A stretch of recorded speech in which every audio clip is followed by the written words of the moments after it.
ظاهر قدیر امریکا ته تر سپارل کېدو وروسته نجیبه فیض په احساساتي خبرو کې د ظاهر قدیر دفاع کړې ده. نجیبه فیض ادعا کوي چې پر ظاهر قدیر لګېدلي تورونه ناسم دي او وایي چې د هغه پر وړاندې روانه قضیه سیاسي بڼه لري. د نجیبه فیض د څرګندونو بشپړ جزئیات په دې راپور کې وګورئ. د افغانستان د پخواني ولسي جرګې د لومړي مرستیال ظاهر قدیر له امریکا ته تر سپارل کېدو وروسته نجیبه فیض د ظاهر قدیر په ملاتړ خبرې کړې دي.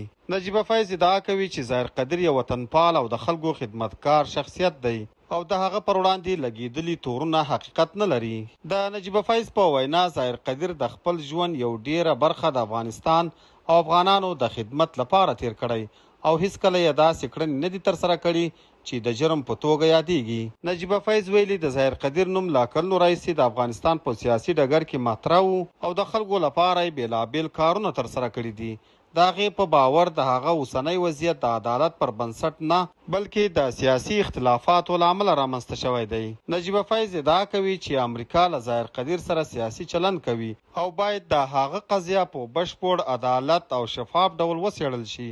هغې ویلي تر هغه چې محکمه وروستۍ پریکړه نه وي کړې باید ظاهر قدیر مجرم ونه بلل شي.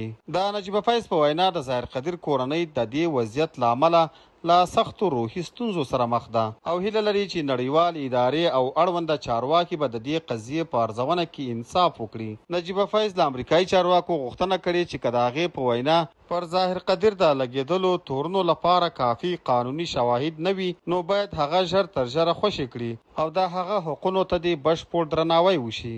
بل لوري ته امریکایي چارواکي وایي چې ظاهر قدیر د مخدره توکو او وسلو د قاچاق له جدي تورنو سره مخ دی او دوسیه به د امریکا په فدرالي حکومت کې د قانون له مخې وڅېړل شي.